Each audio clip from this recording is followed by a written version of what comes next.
सो हे WhatsApp guys, कैसे हैं आप सब। स्वागत है आप सब लोगों का मेरी इस एक और वीडियो में। सो गाइस, आज की इस वीडियो में हम लोग बात करने वाले हैं एयरटेल फाइबर के बारे में। सो गाइस, एयरटेल फाइबर को यूज़ करते हुए मेरे को हो गया है 7 मंथ्स। तो 7 मंथ्स मेरे हो चुके थे एयरटेल फाइबर में एंड मेरा किस तरीके का इसमें एक्सपीरियंस रहा है मैं उसके ऊपर ही आज आपसे बात करूँगा इस वीडियो में। तो इस वीडियो को पूरा देखना, ठीक है। तो चलिए शुरू करते हैं।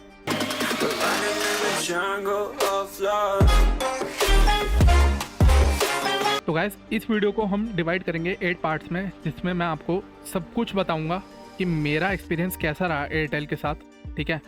और एंड में मैं आपको कंक्लूजन बताऊंगा। तो इस वीडियो को पूरा देखना। स्टार्टिंग में मैं सबसे पहले आपसे स्पीड एंड कंसिस्टेंसी के बारे में बात कर लेता हूँ।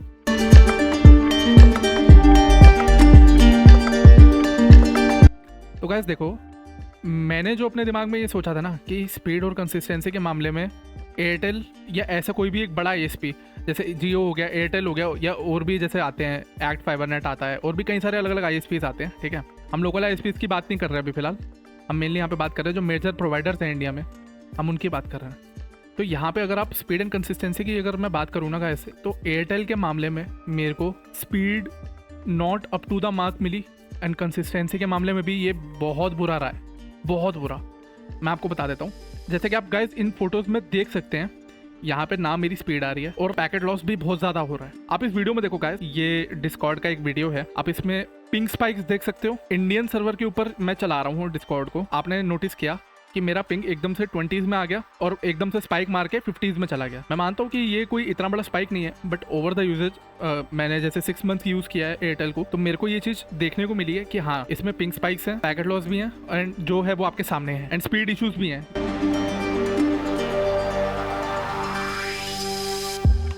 तो गाइस देखो, अपना सेकंड पॉइंट जो होता है वो है कस्टमर सर्विस का।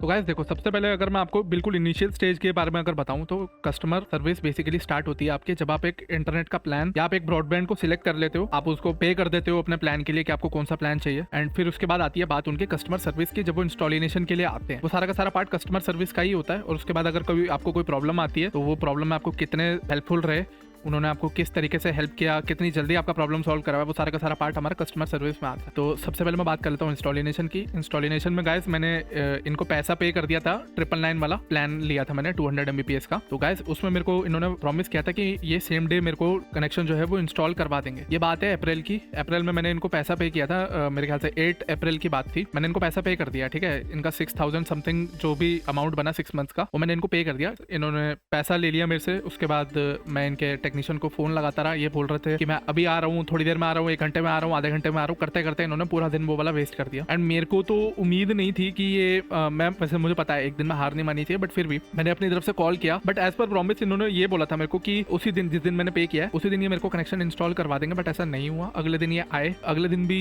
थोड़ा सा लेट हो गया था, एक्चुअली 1-2 बज गया था। बट मतलब जैसे मान लो आपको इमरजेंसी में कोई ISP लगवाना है, आपने कहीं पे घर शिफ्ट किया, अब आपको ऑफिस का काम है या आपको कोई भी काम हो सकता है, ठीक है। अब उस केस में अगर मान लो आपको एक ISP से आपने बात की और उन्होंने बोल दिया कि हाँ ठीक है आज आपका कनेक्शन लग जाएगा, और उस दिन ना लगे, तो आप खुद सोचो कि कितना प्रॉब्लम होता है उस दिन भी, और अगले दिन भी पता नहीं कि किस समय तक वो आते हैं। बिकॉज हम फोन कर रहे थे, हमारी तरफ से फोन जा रहा था, बट वो लोग फोन नहीं उठा रहे थे। ये हमारा पार्ट 1 था उसका कस्टमर सर्विस का, जो इंस्टॉलेशन वाला था, ठीक है।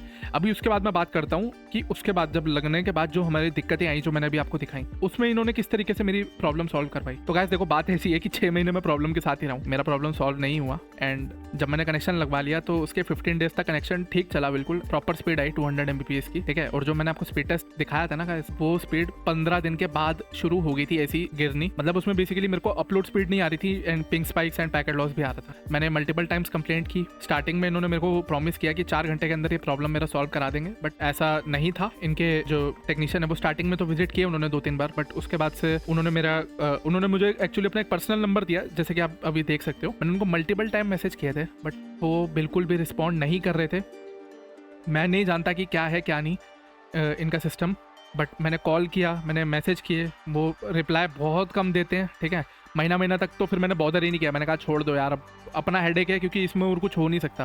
बिकॉज कंपनी से मैंने बात किया, कंपनी को मैंने ये भी बोला कि आप पैसे मेरे वापस कर दो, बट वो लोग नहीं करते। बिकॉज इनके प्लान्स ही ऐसे होते हैं, प्रीपेड प्लान्स होते हैं, तो उसमें ये पैसा रिफंड नहीं कर सकते हैं, जो कि इनकी पॉलिसी है। तो ये इनकी कस्टमर सर्विस थी। मल्टीपल टाइम्स कंप्लेंट करने के बाद भी कोई सुनवाई नहीं। मेरा प्रॉब्लम के साथ ही मेरे को 6 महीने निकालना पड़ा, सिर्फ 15 दिन स्टार्टिंग का मेरा ठीक चला था। गाइस एक बात और मेरे को छोड़नी थी, कोई एक और बात बताता हूँ कि जब मैंने प्लान लिया था ना, तो इनके 200 MBPS वाले प्लान में आपको OTT सब्सक्रिप्शन भी दिया जाता है 1 ईयर का। अब सीन ये था कि जब मेरे को प्रॉब्लम्स आ रही थी ना, अभी इनका कनेक्शन मैंने टर्मिनेट नहीं करवाया था, इन्होंने पहले ही मेरा OTT सब्सक्रिप्शन 1 साल का जो मेरे को दिया था वो भी बंद कर दिया, जबकि मेरा प्लान भी अभी रनिंग था। और फिर मैंने जब इनसे बात किया ना, तो इन्होंने मेरे को बहाना मारा कि हमारे सर्वर में कुछ चेंजेस हुए थे, जिसकी वजह से आपका जो OTT सब्सक्रिप्शन का प्लान था 1 ईयर वाला, वो कैंसिल हो गया एंड वो अब आपको नहीं मिलेगा। तो उसके लिए या तो आप एक नया कनेक्शन लीजिए, वरना और कोई ऑप्शन नहीं है, फिर विदाउट OTT सब्सक्रिप्शन ही आपको चलाना होगा 1 ईयर तक।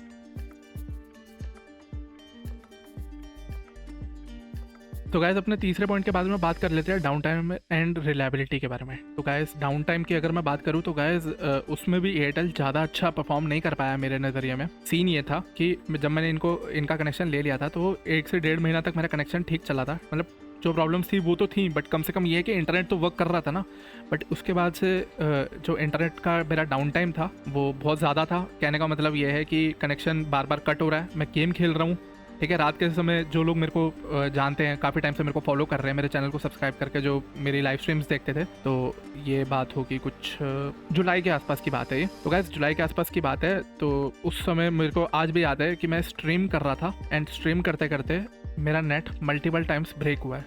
मैंने इनको कॉल किया स्ट्रीम के ऊपर ही, कॉल उठाने के बाद इन्होंने बोला कि आपका प्रॉब्लम कल सुबह तक सॉल्व हो जाएगा, बट प्रॉब्लम सॉल्व नहीं हुआ। बहुत बार ऐसा हुआ है कि मेंटेनेंस के लिए इन्होंने सर्वर काटा है या जो भी किया है इन्होंने, मेरे को नहीं पता। बैक साइड से कभी फाइबर इशू हुआ है, कभी फाइबर का ब्रेकडाउन हुआ है, कभी कुछ हुआ है, कभी कुछ। उस केस में भी इन्होंने मेरे को बिल्कुल भी सेटिस्फाई नहीं किया, जीरो सेटिस्फेक्शन था, क्योंकि मैंने कॉल कर दिया, मैंने कंप्लेंट लॉन्च कर दिया, बट उसके बाद भी कोई सुनवाई नहीं थी और कोई रिस्पॉन्स नहीं आ रहा था जिससे मैं सेटिस्फाई हो सकता। और बाकी इस 6 महीने के पीरियड में मेरा कम से कम नेट 7-8 बार तो कटा ही है, और मल्टीपल टाइम्स मैंने इनको फ़ोन किया और 7 से 8 घंटे का कट रहा है। और ऐसा भी नहीं कि हाँ गाइस एक बात और, कि ये लोग ना आपको प्रॉमिस करते हैं कि जब भी हम डाउन टाइम में, जैसे मान लो मेंटेनेंस के लिए जाएगा, तो आपका दिन के टाइम में नहीं जाया करेगा नेट, हमेशा रात के टाइम में जाया करेगा, लेट नाइट, जिससे आपका काम हैम्पर ना हो और हमारा मेंटेनेंस भी सर्वर का जो है वो चलता रहे, तो जिसकी वजह से इनका नेट जो है वो स्टेबल चलेगा, ऐसा ही प्रॉमिस करते हैं, बट ऐसा होता नहीं है। एंड एक और चीज प्रॉमिस किया था इन्होंने, एंड एक और चीज गाइस इन्होंने प्रॉमिस किया था कि जब ये नेट को काटा करेंगे ना, तो उससे पहले उससे थोड़ी देर पहले हमारे फोन पे जो रजिस्टर्ड मोबाइल नंबर होगा उस पर एक SMS आ जाया करेगा कि आपका नेट जो है वो कटने वाला है, बिकॉज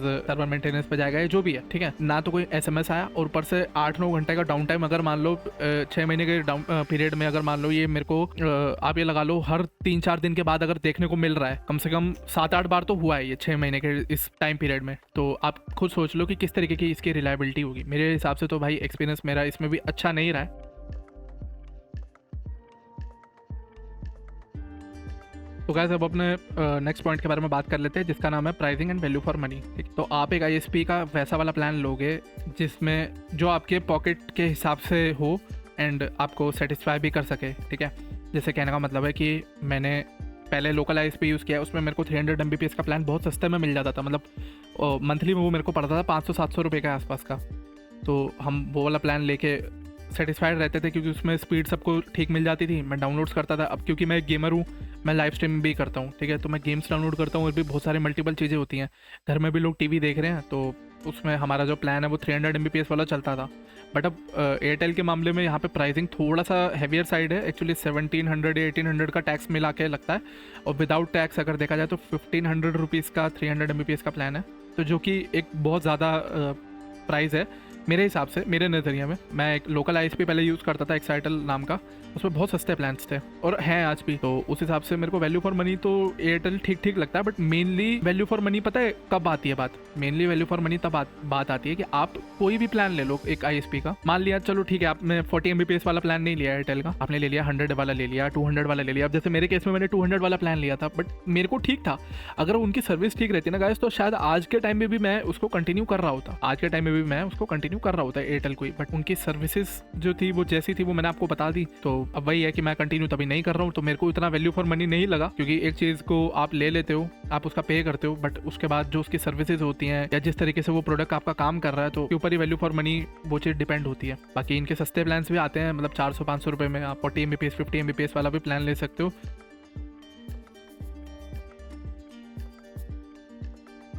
तो गाइस अब बात कर लेते हैं data usage and fair usage policy के बारे में। तो गाइस बेसिकली एक ISP पे जब आप जैसे एयरटेल की बात अगर मैं करूँ ना गाइस, मैंने प्लान लेना था इनसे 200 Mbps वाला। तो जो इनके एजेंट आए थे ना सेल्स वाले, मैंने उनसे बोला था कि सर मेरे को अनलिमिटेड डेटा वाला ही प्लान देना। उन्होंने मेरे को ये बोला कि हाँ, हमारे सारे जितने भी प्लान है सब में डेटा हमारे अनलिमिटेड हैं, ठीक है, डेटा अनलिमिटेड रहेगा, आपको मंथ के बीच में कभी भी ऐसा दिक्कत नहीं आएगी कि आपका डेटा ख़त्म हो रहा है या ऐसा कुछ। तो मैंने उनको ओके कर दिया था। मैं उनकी ये बात सुन के, तो मैंने उनको पहले बता दिया था कि मेरा डेटा यूसेज कई बार ना 3 TB से ऊपर चला जाता है। और जनरली आप अगर ये देखो ना गाइस, इंटरनेट पे भी अगर आप सर्च करते हो तो मेजर ISPs जितने भी हैं, जैसे एयरटेल हो गया, जियो हो गया, वो सारे के सारे 3.3 TB तक का डेटा लिमिट एक देते हैं मंथ में यूज़ करने के लिए, जो कि एक नॉर्मल हाउस होल्ड के लिए ठीक रहता है। अगर आप नॉर्मल मूवीज़ देख रहे हो, मूवीज़ डाउनलोड करके देख रहे हो, जैसे भी कर रहे हो आप, जो भी कर रहे हो, ठीक है, छोटा मोटा अगर इंटरनेट यूसेज है आपका, फेसबुक देखना, यूट्यूब चलाना, तो वो चीज़ नॉर्मल है, उसमें इतना डेटा आपका नहीं कंज्यूम होगा। बट एज अ गेमर हमारा काम क्या होता है कि हम गेम्स को ट्रांसफ़र भी करते हैं, हम डाउनलोड भी करते हैं, और भी कई चीज़ें होती हैं, ठीक है। तो उस केस में मेरा डेटा यूजेज, अभी आप मेरा ISP का जो अभी मैं ISP चला रहा हूँ उसका आप डेटा यूजेज देख लो कितना है एक मंथ का, तो आप देख सकते हो कि हमारा डेटा यूजेज कितना होता है। इससे ज़्यादा भी होता है वैसे, हमारा कई बार तो डबल भी चला जाता है। बट ये है कि लोकल ISPs जो है हमारे ऊपर कोई FUP नहीं लगाते हैं। बेसिकली एयरटेल में मेरा एक्सपीरियंस इस चीज़ में भी काफ़ी ख़राब रहा है, क्योंकि उन्होंने मेरे को ये बोला था कि अनलिमिटेड है, बट अनलिमिटेड था नहीं। यहाँ पे एक 3 TB की लिमिट लगी हुई थी, और बड़ी बात है हम कुछ कर भी नहीं सकते थे। कॉल मेरे को एक दिन, मैं आपको बताता हूँ, देखो गाइस हुआ क्या था कि एक बार मैं गेम डाउनलोड कर रहा था एंड एकदम से मेरी ना स्पीड कम हो गई थी। तो हुआ क्या था कि एयरटेल की तरफ से मेरे को कॉल आया था एंड उन्होंने मेरे को ये बोला था कि सर, मैंने उनको बोला, मैंने कहा सर एक तो अभी मैं गेम डाउनलोड कर रहा था, अभी तक स्पीड ठीक आ रही थी, बट एकदम से अभी डाउन हो गई। वो कहते हैं कि हमारे यहाँ पे ना कुछ अभी लाइन में इशू चल रहा है, तो उसकी वजह से अभी 5-7 मिनट में आपका जो प्रॉब्लम था वो सॉल्व हो जाएगा। बट हाँ, दूसरी चीज़ ये कि सर आपका जो डेटा बचा है मुश्किल से 100 GB बचा है, तो आप थोड़ा सा देख लेना यूजेज अपना, क्योंकि उस हिसाब से ही आप यूजेज करना। बिकॉज अगर वो 100 GB अगर ख़त्म हो जाता है तो आप ये लगा लो कि आपकी स्पीड जो है वो 2 Mbps के ऊपर कैप कर दी जाएगी, 2 या 3 Mbps के ऊपर।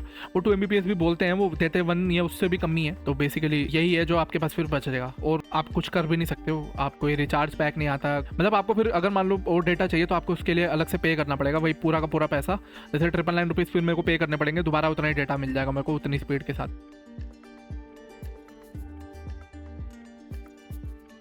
तो गाइस अब अपने नेक्स्ट पॉइंट के बारे में बात कर लेते हैं, जो कि इक्विपमेंट क्वालिटी में क्या क्या आता है वो मैं आपको बता देता हूँ। जो आप फाइबर आपके घर में ये बिछा के जाते हैं, वो फाइबर की क्या क्वालिटी है, वो कितनी इजीली ब्रेक हो रही है, बेंड हो रही है, वो सब चीज़ें, और साथ में जो आपके घर में राउटर लगा है वो चीज़, और जो बैक एंड पे राउटर यूज़ करते हैं वो हीट मार रही है कि नहीं। अब फिलहाल देखो, हम बैक एंड का राउटर तो नहीं चेक कर सकते, क्योंकि वो लोग, वो चीज़ तो प्रोवाइडर के हाथ में होती है, वो तो वही चेक कर सकते हैं कि उसमें कोई इशू आ रहा है कि नहीं। तो यहाँ पे बेसिकली जो इक्विपमेंट की मैं बात कर रहा हूँ वो हमारे राउटर की बात मैं कर सकता हूँ, क्योंकि वही जो है मैंने टेस्ट किया था। तो गाइस देखो, 6 मंथ के प्लान में कम से कम 20 टाइम्स मेरा राउटर चेंज हुआ है। मेरे पास सारे के सारे बॉक्सेस पड़े हुए हैं उन राउटर्स के, एंड जब मैंने कनेक्शन डिस्कनेक्ट करवाया था तो वो अपना राउटर लेके चले गए थे, तो मैं उसमें कुछ कर नहीं सकता, और मैंने दे दिया। तो बात ये आप खुद देख लो, 6 महीने के टाइम पीरियड में अगर मान लो इतनी बार अगर राउटर चेंज हो रहा है तो क्या क्वालिटी है। और कभी कभार तो ऐसा हुआ है कि एक मंथ में मेरे 2 से 3 राउटर चेंज हुए हैं, तो अब कुछ कर नहीं सकते थे, तो फिर हमें हटवाना ही पड़ा।